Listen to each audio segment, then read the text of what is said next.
Hello. कैसे हो दोस्तों लाइफलाइन क्लासेज में मैं विक्रांत यादव आप सबका स्वागत करता हूं।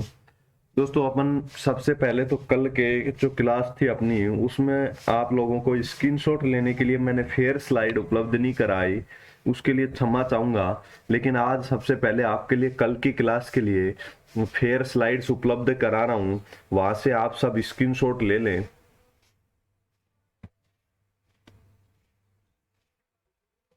पेज नंबर 1 है दोस्तों, ये 2,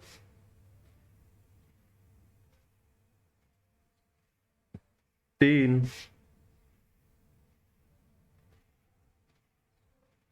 4,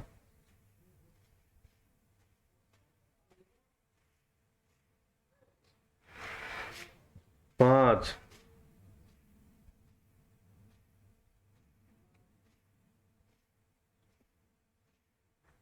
6,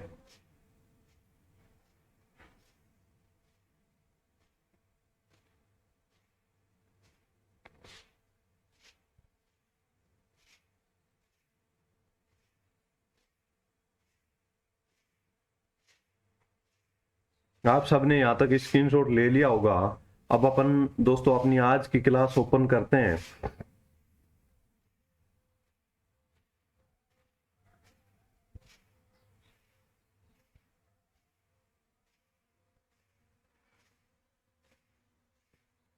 दोस्तों साथ साथ रफ स्लाइड अलग से बनी हुई नहीं है, तो दोस्तों साथ साथ आप स्क्रीनशॉट ले लें। मैं इन्हीं स्लाइड्स के माध्यम से आप सबको समझाऊंगा, तो यहाँ पे स्क्रीनशॉट ले लें एक पेज का।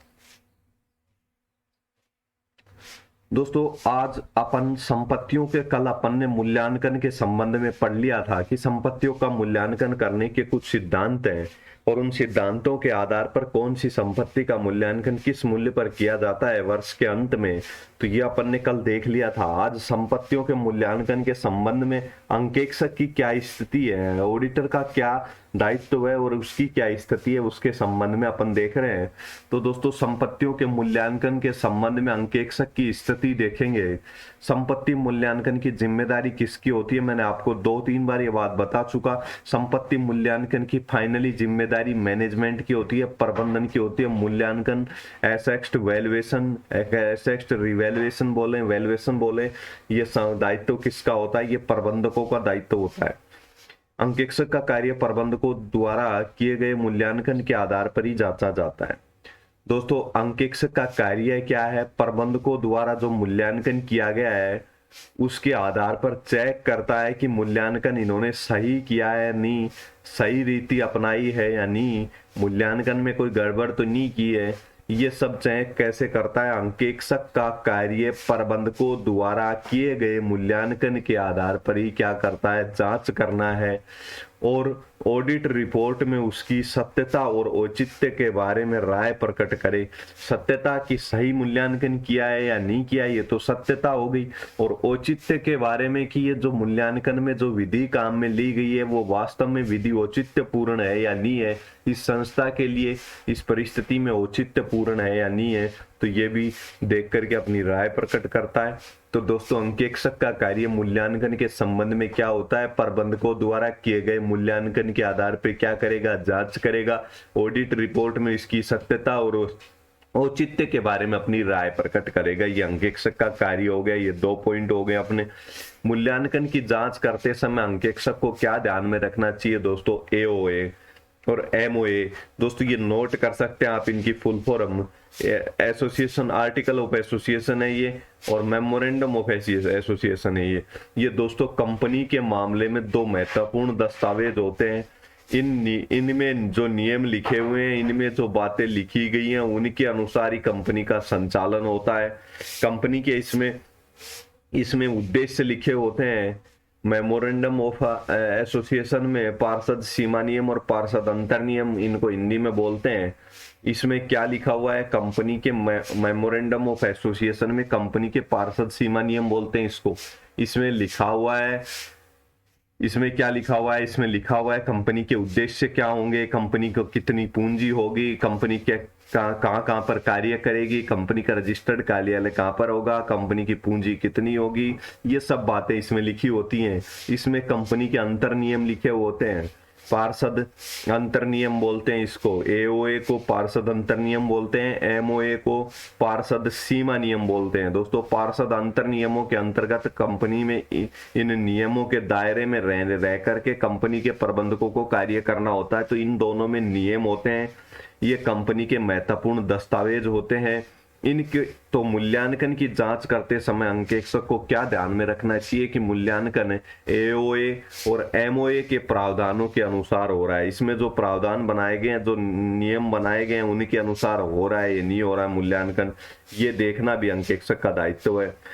मूल्यांकन में आधारभूत लेखांकन मान्यताओं का पालन हो रहा है या नहीं। दोस्तों कुछ आधारभूत लेखांकन मान्यताएं होती है जिनमें मान के चला जाता है, जो आपने पढ़ के भी आए होंगे। जैसे आधारभूत लेखांकन मान्यताएं कौन कौन सी हैं, आप सब पढ़ के भी आए होंगे। 3 मान्यताएं, सतत संस्थान की अवधारणा एक तो, जिसमें दोस्तों क्या आप अकाउंटिंग में ये आधारभूत लेखांकन मान्यताएं पढ़ चुके होंगे, लेकिन मैं आपको नाम बता देता हूँ। यहाँ उपार्जन की अवधारणा, यानी कि आप उपार्जित आधार पर अपने लेखे रख रहे हो, बेसिस ऑफ उपार्जित आधार, कैश के आधार पर नहीं रख रहे। दूसरा सत्यता, सततता, लगातार आप उन्हीं मूल्यांकन की जो एक विधि एक वर्ष यूज कर रहे हो, हर वर्ष मूल्यांकन उसी विधि से कर रहे हो, ये सततता है। और दोस्तों तीसरा है गोइंग कंसर्न सुदीर्घ संस्थान, ये मैं आपको समझा चुका पिछली क्लास में। गोइंग कंसर्न क्या होता है दोस्तों कि निकट भविष्य में अपने व्यवसाय को बंद होने की कोई संभावना नहीं है, तो इन लेखांकन मान्यताओं का पालन हो रहा है या नहीं।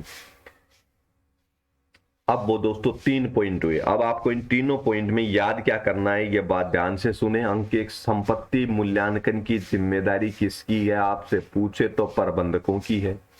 अंकेक्षक का अपना कार्य प्रबंधकों द्वारा किए गए मूल्यांकन के आधार पर जांच करता है और फिर क्या करता है, मूल्यांकन के संबंध में सत्यता और औचित्य के संबंध में अपनी राय प्रकट करता है। ठीक है, ऑडिट रिपोर्ट में ये दूसरा कार्य। तीसरा आपको क्या याद रखना है कि मूल्यांकन करते समय अंकेक्षक को ध्यान रखना है कि एओए और एमओए, आर्टिकल ऑफ एसोसिएशन और मेमोरेंडम ऑफ एसोसिएशन, दोनों के प्रावधानों के अनुसार हो रहा है या नहीं मूल्यांकन, आधारभूत लेखांकन मान्यताओं के अनुसार हो रहा है या नहीं हो रहा। तो ये 3 पॉइंट हुए अपने। यदि प्रबंधकों द्वारा किए गए मूल्यांकन को अंकेक्षक समझ नहीं पाता है, दोस्तों मूल्यांकन की कौन सी विधि काम में ली है प्रबंधकों ने, ये समझ नहीं आ रहा, क्योंकि वो जहाँ मूल्यांकन किया जाता है तो वहां तो राशि लिखी हुई है और कोई स्पेशली लिखा हुआ नहीं है मानो कि यहाँ पे कौन सी विधि से किस प्रकार मूल्यांकन किया गया है। तो दोस्तों जिस एक्सपर्ट ने मूल्यांकन किया है उसकी मदद ले सकता है, और इस बात को भी लिखना होगा। मूल्यांकन को अंकेक्षक समझ नहीं पा रहा है कि मूल्यांकन की किस विधि से मूल्यांकन किया है, ये किस प्रकार से मूल्यांकन इन्होंने कर रखा है, समझ में नहीं आता। तो जिस एक्सपर्ट ने ये मूल्यांकन किया है उसकी क्या ले सकता है, मदद ले सकता है अंकेक्षक, और अपनी रिपोर्ट में ये बात उसको उजागर करनी होती है कि मैंने मूल्यांकन के संबंध में इस विशेषज्ञ से राय प्राप्त की। ये लिखना होगा उसको अपनी रिपोर्ट में ऑडिटर को। ठीक है दोस्तों, अब ये 4 पॉइंट हो गए अंकेक्षक की स्थिति के संबंध में। पहला, मूल्यांकन कौन करेगा, प्रबंधक करेंगे। अंकेक्षक मूल्यांकन किसके आधार पर, प्रबंधकों द्वारा किए गए मूल्यांकन के आधार पर अपनी जांच करेगा और सत्यता और औचित्य की रिपोर्ट देगा। तीसरा, एमओए और एओए और लेखांकन मान्यताओं के अनुसार मूल्यांकन हो रहा है या नहीं। और चौथा, मूल्यांकन में अंकेक्षक समझ पाता है, नहीं समझ पा रहा है तो वो क्या ले सकता है, एक्सपर्ट की राय ले सकता है, लेकिन उसको अपनी रिपोर्ट में ये बात लिखनी होगी। अब संपत्तियों का सत्यापन दोस्तों, वेरिफिकेशन। अब तक तो वैल्यूएशन ऑफ, अपन क्या पढ़ रहे थे, वैल्यूएशन ऑफ एसेट्स पढ़ रहे थे, संपत्तियों का मूल्यांकन पढ़ रहे थे। अब वेरिफिकेशन ऑफ एसेट्स पढ़ेंगे, संपत्तियों का सत्यापन पढ़ेंगे। मूल्यांकन अब तक पढ़ रहे थे, अब संपत्तियों का सत्यापन पढ़ेंगे। इसकी एक परिभाषा है दोस्तों, ये लंका स्टार है, लंका का स्टार है ये क्या कहता है कि संपत्तियों के सत्यापन में क्या होता है, सत्यापन से तात्पर्य क्या है। तो दोस्तों बैलेंस शीट के दाहिने पक्ष की जांच से। लंका स्टार की परिभाषा दोस्तों, ये परिभाषा मोस्ट है, याद कर लेना, ये परिभाषा मोस्ट है। दोस्तों ये परिभाषा मोस्ट है लंका स्टार की, इसको याद कर लेना। संपत्ति के सत्यापन से तात्पर्य क्या है दोस्तों? बैलेंस शीट, छोटी सी परिभाषा है, एक लाइन की भी नहीं है, याद हो जाएगी। बैलेंस शीट बोले या चिट्ठा बोले कि दायित्व पक्ष की जांच करने से क्या है, संपत्ति का सत्यापन करना ही कहा जाता है। तो इसने क्या कहा लंका स्टार ने कि बैलेंस शीट के दाहिने पक्ष की जांच करना ही संपत्तियों का सत्यापन है। तो दोस्तों जब ये संपत्तियों का सत्यापन कर रहा है तो बैलेंस शीट के दाहिने पक्ष में संपत्तियां लिखी जाती हैं। दोस्तों बैलेंस शीट का फॉर्मेट इस प्रकार से रहता है, इस प्रकार से। यहाँ लाइबिलिटी साइड है, ये एसेट साइड है, यहाँ अमाउंट इसका लिखा जाता है या इसका अमाउंट लिखा जाता है। तो दोस्तों एसेट इधर होती है, संपत्तियां इधर होती हैं। तो संपत्तियों, ये कौन सी साइड हो गई? दाहिनी साइड है। यानी कि कौन सी साइड हो गई? ये राइट साइड है। दाहिनी साइड यानी राइट साइड। राइट साइड के पक्ष का यानी संपत्तियों का, संपत्तियों के सत्यापन की बात कर रहा है तो संपत्तियां बैलेंस शीट में कहाँ आती है? दाहिनी साइड। तो दाहिनी साइड के पक्ष की जांच करना बैलेंस शीट की संपत्तियों का सत्यापन कहा जाता है, इसने ऐसा कह दिया। आज दोस्तों कंपनी अधिनियम की धारा 143 के अनुसार, तो कंपनी अधिनियम कौन सा? 2013 वाला।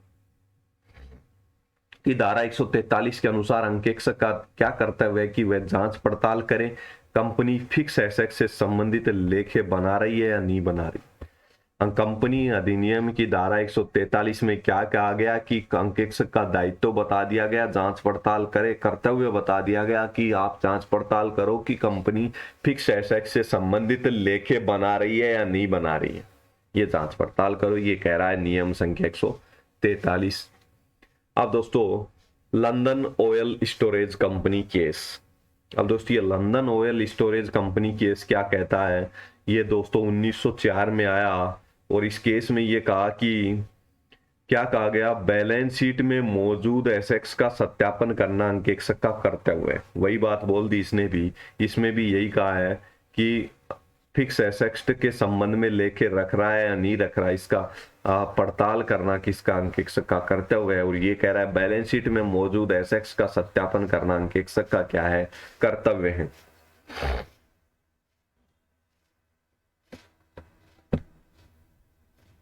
अंकेक्षण इसमें असफल रहता है तो तृतीय पक्षकार को होने वाली हानि के लिए अंकेक्षक उत्तरदायी होगा। दोस्तों ये सत्यापन करना, संपत्तियों का सत्यापन करना अंकेक्षक का दायित्व बता दिया गया इस केस में। ये केस कब आया? 1904 में आया। London oil storage company case है। ये आपसे पूछ सकता है किस केस में अंकेक्षक को संपत्तियों का सत्यापन करना अंकेक्षक का दायित्व किस केस में माना गया, ऐसा पूछे तो London oil storage company case. अब आपसे पूछे London oil storage company case किस ईयर आया, साल पूछे तो 1904 के अंदर आया। इसके ये अपने जज साहब है इल्वेस्टन। तो अंकेक्षक अपने असफल रहता है अगर उसमें, ये मैंने बता दिया दोस्तों। अब संपत्ति के सत्यापन के उद्देश्य क्या क्या है? अब संपत्तियों का जो सत्यापन करते हैं अपन, वो क्यों करते हैं? सत्यापन में किन बिंदुओं की जांच होती है? तो दोस्तों बैलेंस शीट में संपत्ति का मूल्यांकन सही प्रकार से हुआ है नहीं, ये जांचना किसका उद्देश्य है? ये अंकेक्षक का कार्य है। और संपत्ति सत्यापन का, वेरिफिकेशन का उद्देश्य है कि सही मूल्यांकन हुआ है या नहीं। लेकिन दोस्तों मूल्यांकन करना अंकेक्षक का दायित्व नहीं है। बैलेंस शीट में सभी संपत्तियों को शामिल कर लिया गया है या नहीं, ये भी बिल्कुल चेक करेगा। सबसे पहले तो क्या चेक करेगा? जो संपत्तियां दिखा रही गई है उनका सही मूल्यांकन है या नहीं बैलेंस शीट में। दूसरा, बैलेंस शीट में सभी संपत्तियों को शामिल कर लिया है या नहीं, कोई छोड़ तो नहीं दी है। संपत्तियों का ओवर वैल्यूएशन और अंडर वैल्यूएशन तो नहीं हुआ है, यानी कि संपत्तियों को अधिक मूल्य पे तो नहीं दिखा रखा है। लोन उठाने के लिए व्यवसाय की संपत्तियों को अधिक मूल्य पर तो नहीं उठा रखा है, या फिर अंडर वैल्यूएशन टैक्स बचाने के लिए, या फिर संपत्ति को कम मूल्य पर तो नहीं दिखा रखा है। तो ये सब चीजें कम लाभ बताने के लिए अगर कम मूल्य पर तो नहीं दिखा रखा है तो ये चीज भी चेक करेंगे। तो तीनों पॉइंट क्या हुए? संपत्तियां सत्यापन के उद्देश्य, उद्देश्य में सबसे पहले तो देखेंगे कि संपत्तियों का मूल्यांकन सही प्रकार से हुआ है या नहीं। दूसरा, संपत्तियां सभी संपत्तियां बैलेंस शीट में लिखी है या नहीं। तीसरा, अंडर वैल्यूएशन और ओवर वैल्यूएशन यानी कि अधिक मूल्यांकित जितने पे मूल्यांकन होना चाहिए वास्तव में संपत्ति का, उस पे नहीं करके अधिक मूल्य पे तो नहीं कर सकता है, कम मूल्य पे तो नहीं कर रखा है। संपत्ति पर किसी अन्य संस्था का अधिग्रहण है या नहीं, किसी दूसरी संस्था का अधिकार तो नहीं है संपत्ति पर, यह भी देखा जाएगा। संपत्ति पर प्रभार आरोपित है या नहीं, यानी कि दोस्तों संपत्ति पर प्रभार आरोपित रहने का मतलब क्या है, संपत्ति पे लोन उठा रखा है, गिरवी रख रखी है एक तरह से, जिसको अपन गिरवी रखना बोलते हैं। जिस प्रकार से किसान अपनी भूमि पर दोस्तों लोन लेता है, फिर उसकी भूमि अगर वो लोन नहीं चुकाता है तो बैंक उसकी भूमि को क्या कर देता है, अटैच कर देता है, नीलाम कर देता है और उससे पैसे वसूल कर लेता है उसकी जमीन नीलाम करके। तो इसी प्रकार से संपत्ति पर प्रभार आरोपित है या नहीं है, कि यानी कि संपत्ति पर कोई लोन तो नहीं उठा रखा है, ये भी देखा जाएगा। अन्य संस्था की का अधिग्रहण तो नहीं है, किसी दूसरी संस्था की संपत्ति हो। संपत्ति लेखांकन मानदंडों के अनुसार प्रस्तुत हो रही है या नहीं। संपत्ति दोस्तों लेखांकन मानदंडों का, अकाउंटिंग स्टैंडर्ड जो निर्धारित कर रखे हैं लेखा करने के लिए, उनके अनुसार प्रस्तुत कर रखी है या नहीं। तो दोस्तों संपत्तियों के सत्यापन के संबंध में अपन ने 6 पॉइंट देखे। सबसे पहला पॉइंट क्या था? सबसे पहला पॉइंट था दोस्तों संपत्तियों का वेरिफिकेशन करते समय बैलेंस शीट में ये देखेंगे कि संपत्तियों का सही है या नहीं। दूसरा, संपत्तियों का मूल्यांकन सभी संपत्तियों को बैलेंस शीट में शामिल किया गया है या नहीं। तीसरा, संपत्तियों का ओवर मूल्यांकन अंडर वैल्यूएशन ओवर वैल्यूएशन तो नहीं किया गया है। चौथा क्या चेक करेंगे? संपत्ति पर किसी अन्य संस्था का अधिग्रहण तो नहीं है। और पांचवा क्या चेक करेंगे? प्रभार आरोपित है या नहीं है, ये भी चेक करके लिखेंगे। और संपत्ति लेखांकन मानदंडों के अनुसार प्रदर्शित की गई है या नहीं। अब दोस्तों दायित्वों का सत्यापन।